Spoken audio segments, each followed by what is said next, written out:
दोस्तों, आप सभी का वीनू इंफोटेनमेंट में एक बार फिर से स्वागत है। हमने अपनी पिछली कड़ी में आपको यह बताया था कि ट्रंप के द्वारा लगाए गए टैरिफ का भारत के विभिन्न सेक्टर पर क्या असर पड़ेगा। अब हम इस कड़ी में इस बात को जानने का प्रयास करेंगे कि भारत के पास इस टैरिफ से निजात पाने के लिए क्या-क्या विकल्प हैं और मोदी सरकार के जो आर्थिक सलाहकार हैं उन्हें किस दिशा में आगे बढ़ने का सलाह दिए हैं और उसके आधार पर मोदी सरकार क्या-क्या इनिशिएटिव ले रही है ताकि ट्रंप के टैरिफ का जो यहाँ के लेबर इंटेंसिव सेक्टर पर प्रभाव पड़ने वाला है उसे कुछ हद तक कम किया जा सके। प्यारे बच्चे, इससे पहले कि मोदी के पास क्या-क्या विकल्प हैं और क्या विकल्प का इस्तेमाल करेगा, हमें इस बात को समझने की जरूरत है कि भारत और अमेरिका के बीच का जो द्विपक्षीय व्यापारिक संबंध है वह किस स्तर पर आज के दिन में है। अगर हम 23-24 ईस्वी के डाटा को देखें तो लगभग 131.84 अरब डॉलर का दोनों देशों के बीच में व्यापार होता है। इस व्यापार में से भारत अमेरिका को जो एक्सपोर्ट करता है वह लगभग 86.51 अरब डॉलर का है, जबकि अमेरिका भारत को 45.33 अरब डॉलर का एक्सपोर्ट करता है, यानी भारत जो अमेरिका से इंपोर्ट कर रहा है। इस लिहाज से भारत और अमेरिका के बीच में भारत के लिए यह फायदेमंद सौदा है, क्योंकि भारत के पास ट्रेड सरप्लस है और यह कितना अमाउंट है, यह लगभग 41.18 अरब डॉलर का है।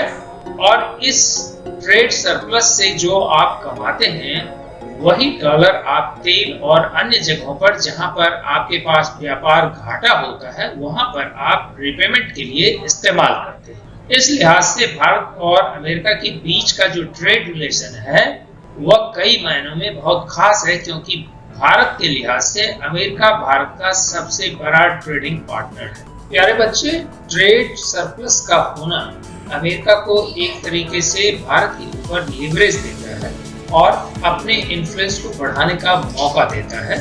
इसी इन्फ्लुएंस के वजह से डोनाल्ड ट्रंप जो है वह चाहता है कि वह मोदी को अपने शिकंजे में कस करके रखे, ताकि मोदी दूसरे देशों के साथ अपना स्ट्रेटेजिक रिलेशन न बढ़ा सके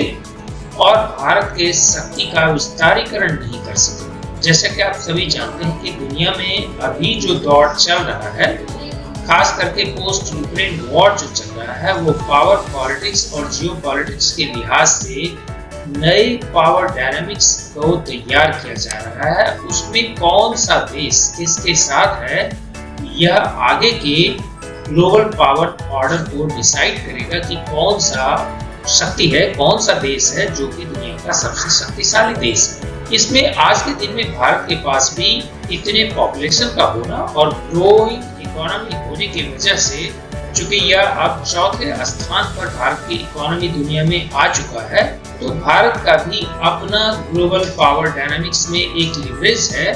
और यही समय है जब भारत को अपने को स्थापित करना है। लेकिन यही वह समय है जबकि पुरानी पावर व्यवस्था में जो सबसे शक्तिशाली राष्ट्र होता था, जिसमें अमेरिका आता था, उसकी शक्ति में ह्रास हुआ है और वह पुनः अपनी शक्ति को फिर से विश्व में स्थापित करने के लिए न्यू ग्लोबल ऑर्डर बनाने की सोच रहा है और उस सोच में उसे भारत को अपने पाले में बना करके रखना है। तो यह जो कैच-22 सिचुएशन है कि भारत किसके साथ होगा और अमेरिका किसके साथ होगा, यह स्थिति में ट्रंप ने ट्रेड को एक हथियार के रूप में इस्तेमाल किया और अपने लिवरेज का इस्तेमाल कर भारत को अपने दबाव में लाना चाहता है। और यही वह समय है जबकि भारत को इस दबाव से अपने को लिबरेट करना है, यानी कि मुक्त करना है और स्ट्रेटेजिक ऑटोनॉमी जिसको बात करते हैं कि यानी आपके पास किस तरह की स्ट्रेटेजिक ऑटोनॉमी है, यह तय करेगा कि ग्लोबल पावर आप किस तरह का बन सकते हैं, यह दिखाने का समय है। तो यह समय एक काफी क्रिटिकल टाइम है, जिस समय में कि ट्रेड को एक टूल के रूप में, एक हथियार के रूप में अमेरिका इस्तेमाल करना चाहता है ताकि वह अपने इन्फ्लुएंस को फिर से कायम कर सके। और चूंकि भारत अभी लंबे समय से अमेरिका में अपने एक्सपोर्ट को थ्रस्ट किया था, इसीलिए एक तरीके से भारत का ओवर डिपेंडेंस अमेरिका के ऊपर हो गया था। इसलिए मोदी सरकार के सामने इस बात को सोचना लाजमी है कि आखिर कैसे करके ट्रेड को डाइवर्सिफाई किया जाए और ट्रंप के द्वारा जो शिकंजा कसा जा रहा है उस शिकंजे से भारत को परमानेंटली मुक्त किया जाए ताकि एक स्ट्रेटेजिक ऑटोनॉमी बनी रहे। इस स्थिति में अब मोदी के पास क्या क्या विकल्प होंगे इसको हम समझने की कोशिश करते हैं। दोस्तों, भारत का जो निर्यात संगठन है उस महासंघ के अनुसार लगभग 47.5 अरब डॉलर का बिजनेस जो है ये इम्पैक्ट होगा इस एक निर्णय की वजह से, जिससे अमेरिका को जो भारत का टोटल एक्सपोर्ट होता है वो उसका 55% एक्सपोर्ट हमारा इम्पैक्ट हो जाएगा, जिसमें सबसे ज्यादा असर कपड़ा, चावल, ऑटो कंपोनेंट, चमड़ा और इंजीनियरिंग के सामान जैसे क्षेत्रों पर पड़ने वाला है। और यह वही क्षेत्र है जो कि जॉब इंटेंसिव क्षेत्र है, लेबर इंटेंसिव क्षेत्र है, जो कि हजारों लोगों को नौकरी प्रोवाइड करने वाला क्षेत्र है। तो इसके असर से मोदी को निजात तो पाना ही पड़ेगा और नए स्ट्रेटजी को वर्कआउट करना ही पड़ेगा और साथ ही साथ अल्टरनेट मार्केट को भी ढूंढना पड़ेगा। और सिर्फ इतना से ही काम नहीं चलेगा, कुछ नया तरीके के फॉर्मूले पे वर्क करना पड़ेगा जिससे कि कुछ इम्पैक्ट को हम मिटिगेट कर सकते हो, यानी कि मिनिमाइज कर सकते हैं। जो ट्रंप है वो संघीय किस्म का व्यक्ति है, वह कभी बोलता है कि मोदी मेरा दोस्त है, कभी बोलता है कि भारत जो है वो चीन के साथ जाकर के बैठ गया, और उसका जो ट्रेड एडवाइजर है वह तो यहाँ तक कह दिया कि मोदी जो है it is sleeping with Xi Jinping. ये एक तरह से गाली देने जैसी ही बात हो गई,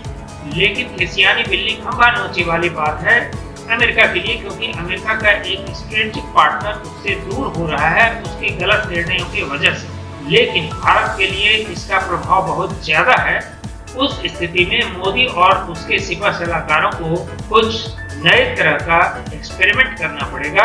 तो आइए हम अगले पार्ट में ये जानते हैं कि मोदी आखिर वो कौन कौन सी स्ट्रेटजी पे वर्क कर रहा है ताकि ट्रंप को भी उसकी औकात बताई जाए और जो न्यू ग्लोबल ऑर्डर बनने वाला है उसमें भारत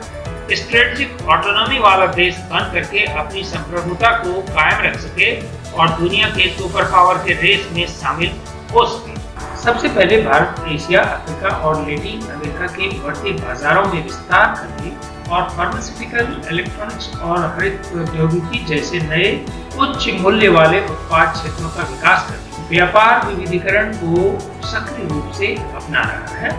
जब हम व्यापार विविधीकरण की बात करते हैं यानी ट्रेड डाइवर्सिफिकेशन की बात करते हैं तो इसका दो पहलू है। एक तो है आप नए बाजार को तलाशते हैं जो कि आपका एग्जिस्टिंग प्रोडक्ट है, दूसरा आप नए बाजार को तलाशते हैं जिसमें कि आपके पास वो प्रोडक्ट आज नहीं है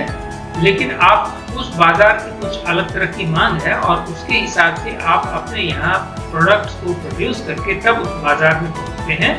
ताकि वहाँ जो लोग उस तरह के सामान सप्लाई कर रहे हैं उससे आप कम्पीट कर सकें। तो भारत इस ट्विन स्ट्रेटजी पे काम कर रहा है क्योंकि अमेरिका के बाजार तो अभी आपके हाथ से खिसक गया है क्योंकि वहाँ पे आप इनकॉम्पिटिटिव हो गए हैं। कई सारे ऐसे देश जैसे कि Bangladesh, Vietnam, Indonesia, Singapore, Taiwan,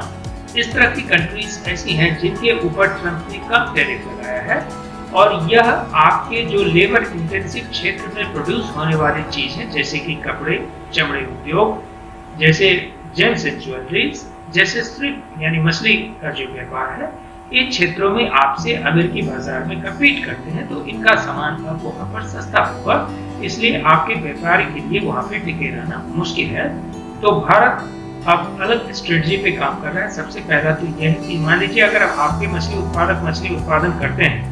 तो चाहे वो अमेरिका के बाजार में खपे या कोई और बाजार में खपे, उसको तो एक नियत समय के अंदर खप जाना है, नहीं तो आपके मछुआरे की जिंदगी तकलीफ में पड़ जाएगी। तो भारत इस तरह के सामानों का, चाहे वो कपड़ा हो चाहे जेम्स ज्वेलरी हो, उसके ऊपर डोमेस्टिक कंजम्पशन बढ़ाने की दिशा में भी काम कर रहा है। तो भारत कई सारे स्ट्रेटजी पे काम एक साथ कर रहा है। ऑप्टिक्स की भी प्लेइंग कर रहा है क्योंकि अमेरिका भी एक तरह से ऑप्टिक्स प्ले कर रहा है। वो आपको यह दिखाने की कोशिश कर रहा है कि हम आपके टेटुआ को दबा सकते हैं। तो मोदी सरकार को अपने टेटुए को बचा करके भी रखना है और अमेरिका को ये एहसास कराना है कि आपके पास हमारी स्ट्रेटेजिक ऑटोनॉमी को कंप्रोमाइज करने का पावर नहीं है। यह मेरा स्वयं का डिसीजन होगा क्योंकि अभी भारत के ऊपर जो 25% पेनल्टी वाला टैरिफ लगा है वह इस आधार पे लगाया गया है कि आप रूस का तेल खरीदते हैं। हम किसी भी देश से तेल खरीदें या सोना खरीदें या कोई भी सामान खरीदें, यह मेरा अपना खुद का निर्णय होना चाहिए। आइडियल कंडीशन की बात कर रहा हूँ। ग्लोबल इन्फ्लुएंस होता है और कई बार आपके ऐसे निर्णय प्रभावित भी होते हैं, लेकिन एक कंट्री जो स्ट्रेटेजिक ऑटोनॉमी की बात करता है वह चाहता है कि हमारी ऐसी स्थिति बनी रहे कि हमारे ऊपर किसी दबाव का कोई प्रभाव हमारे निर्णय पर नहीं पड़े। तो मोदी सरकार को भी ऑप्टिक्स का प्लेइंग करना है। अब हम बात करते हैं मोदी के लिए उपाय नंबर 2 क्या है। तो उत्पादन आधारित प्रोत्साहन, जिसको हम PLI के नाम से जानते हैं, क्योंकि आपको नए सामान को प्रोड्यूस करना है जिससे कि आपको नए मार्केट मिल सके, नए प्रोडक्ट के साथ आप पहुंच सके, और वह प्रोडक्ट आज आप नहीं बनाते हैं तो आपके यहाँ इन्वेस्टर्स आने चाहिए जो कि अपना R&D सेंटर और प्रोडक्शन सेंटर आपके यहाँ खोल सके, ताकि आप उस सामान को विदेश में लेकर के जा सकें। आपके पास वो एक्सपर्टीज आज के दिन में नहीं है और ना ही उस तरह की कंपनी है।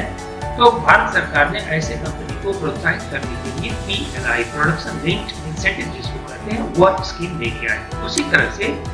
राष्ट्रीय रसद नीति और मुक्त व्यापार समझौता, ये 2 ऐसा स्ट्रेटजी है जो कि इसी चीज से जुड़ा हुआ है कि अगर आप फ्री ट्रेड एग्रीमेंट कर लेते हैं तो उससे यह होगा कि आपके सामान के लिए बाजार की पहुंच खुल जाएगी। आप अपने सामान को एक नियत टैरिफ पर ले जा सकेंगे और वह देश भी आपके यहाँ आकर के बिक सकेगा। तो इससे भी आप बाजार को एक तरह से ट्रेड को डाइवर्सिफाई करेंगे और एक तरह से आपका ट्रेड एक्सपेंशन भी होगा और बाजार जिसको मार्केट एक्सपेंशन कहते हैं वह भी होगा। तो यह बनाने का प्रयास जो है, यह सतत मोदी सरकार के द्वारा किया जा रहा है। यह सरकारी पहल इसी रणनीति का हिस्सा है कि हम कैसे अपने ट्रेड को डाइवर्सिफाई करें और कैसे न्यू मार्केट को तलाशें, ताकि हमारा जो प्रोडक्ट वह पारंपरिक बाजारों पर कम निर्भर हो और हमारे जो प्रोडक्ट हो वो काफी स्पर्धात्मक हो, यानी कॉम्पिटिटिव हो, ताकि हम नए मार्केट में जाकर के अपने कॉम्पिटिटर से कम्पीट करके वहाँ पे बेचने की स्थिति में आ सकें और हमारा व्यापार जो हो वो लचीला हो और कम सेंट्रलाइज्ड हो। यानी हम इस तरह के प्रोडक्ट बनाएं कि वो सिर्फ हम अपने एक्सपोर्ट ड्रिवन इकोनॉमी से निकल करके हम एक इंटरनल कंजम्पशन वाली भी इकोनॉमी बने, क्योंकि हमारे पास ऑलरेडी बड़ा बाजार उपलब्ध है जहाँ से कि हम अपनी इकोनॉमी को ड्राइव कर सकते हैं। तो हम उन बाजारों को भी टैप इन करने की कोशिश करें, यानी ऐसे भी प्रोडक्ट को बनाएं जिसका कंजम्पशन हमारे यहाँ है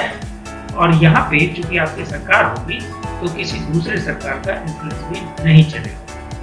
दोस्तों, मोदी के तर्कस से और जो हथियार निकलने वाले हैं इस टैरिफ से निजात पाने के लिए, उसकी चर्चा हम अगले वीडियो में करेंगे। क्योंकि ट्रम्प ने इसको एक वेपन की तरह इस्तेमाल किया है, तो आपको भी कुछ ऐसे तरीके का अंदाज से समाधान निकालना पड़ेगा जो कि उस वेपन को काउंटर कर सके।